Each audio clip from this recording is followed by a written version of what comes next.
उत्तर प्रदेश का एक छोटा सा गांव था।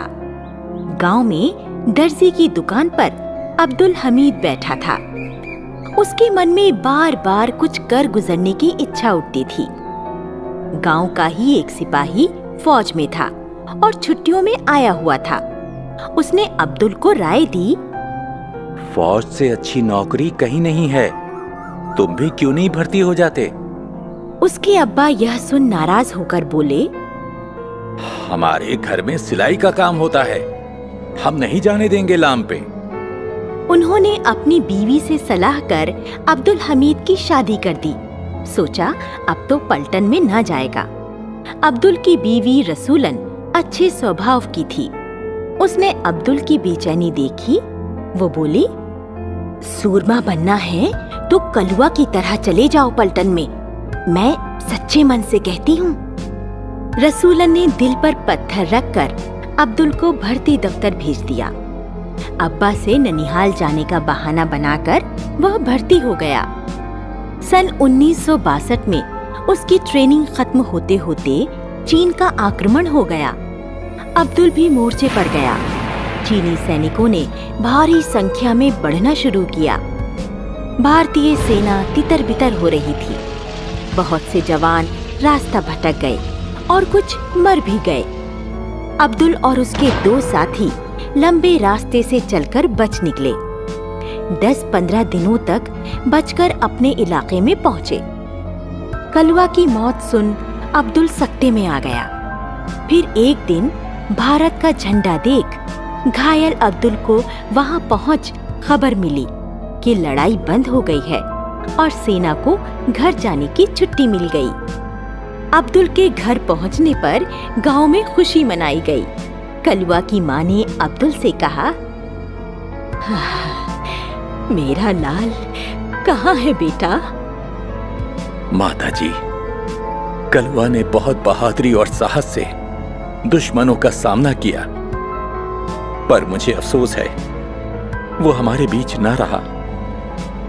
मई 1964 में पंडित जवाहरलाल नेहरू की मृत्यु से पाकिस्तान को भारत के टुकड़े करने का अवसर मिला और उसने जम्मू कश्मीर, राजस्थान और पंजाब में घुसपैठिए भेजे। 10 सितंबर 1965 को सुबह 8 बजे खेमकरण के सपाट खेतों में पाकिस्तानी टैंक आगे बढ़ने लगे। वहां अब्दुल अपनी कंपनी को लेकर जा डटा। एक जीप में सवार अब्दुल ने ऐसी कमान संभाली कि दुश्मन के टैंकों को अपने गोलों से उड़ा दिया। अब दुश्मन के टैंकों ने अब्दुल के चारों ओर घेरा डाल दिया। अब्दुल अपना रास्ता बदलते हुए दुश्मन को भुलावे में डालता रहा। उनकी तोपें और टैंकों ने उसकी ओर आग उगलना शुरू कर दिया, किंतु अब्दुल का हौसला पस्त न हुआ। बढ़ते बढ़ते खेमकरण में टैंक खेत होते रहे और वहां दुश्मन के टैंकों का कब्रिस्तान सा बन गया।